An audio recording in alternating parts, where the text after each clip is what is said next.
अडानी की जांच जेपीसी से कराने पर अड़ा विपक्ष। इसी जेपीसी के चलते 3 बार केंद्र की सरकार पलटी। इससे बनाने से क्यों कतरा रही सरकार? यूँ तो संसद में बनने वाले के कानून की ऊंच नीच जांचने के लिए जेपीसी बन चुकी है, लेकिन आज़ाद भारत में सिर्फ 6 बार किसी घोटाले की जांच के लिए जेपीसी बनाई गई है। जेपीसी की रिपोर्ट ने ऐसे खुलासे किए कि राजीव गांधी जैसे ताकतवर सरकार भी चुनाव हार गई।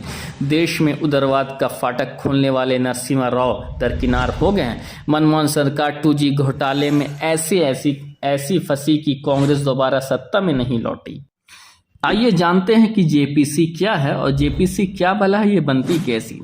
ज्वाइंट पार्लियामेंट्री कमेटी यानी सांसदों की मिलीजुली कमेटी। भारत की संसद में 2 तरह की कमेटियों का रिवाज है, स्थायी कमेटी और अस्थायी कमेटी।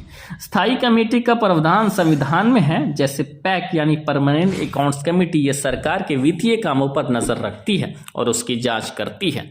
इनसे इतर जरूरत पड़ने पर सांसद सभी दलों की सहमति से कुछ कामों के लिए अस्थायी कमेटी भी बनाती है, जैसे तकनीकी विषयों को विधेयकों की जांच परख के लिए कमेटी। ये कमेटियां जांच परख कर विधेयक में कुछ जोड़ने, बदलने या घटाने की सलाह सरकार को देती है।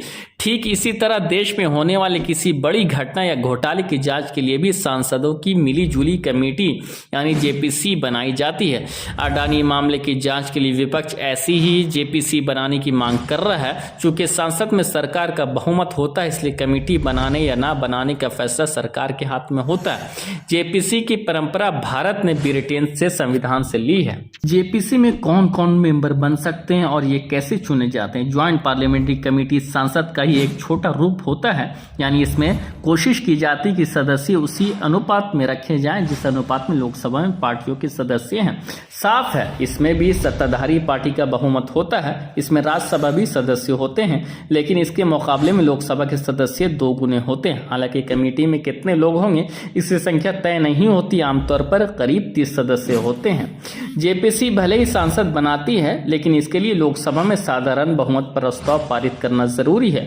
प्रस्ताव पारित करने के लिए लोकसभा में बहुमत चाहिए, जो सरकार के पास होता है। अडानी वाले मामले में भी यही हो रहा है। विपक्ष की मांग के बावजूद सरकार तैयार नहीं, इसलिए जेपीसी का गठन नहीं हो सकता। जेपीसी के पास क्या ताकत होती? जेपीसी किसी भी माध्यम से सबूत जुटाने के अधिकार है। किसी भी व्यक्ति, संस्था या पक्ष को बुलाकर पूछताछ कर सकती है। अगर वो व्यक्ति, संस्था या पक्ष जेपीसी के समक्ष पेश नहीं होते हैं तो ये सांसद की अवमानना मानी जाती है।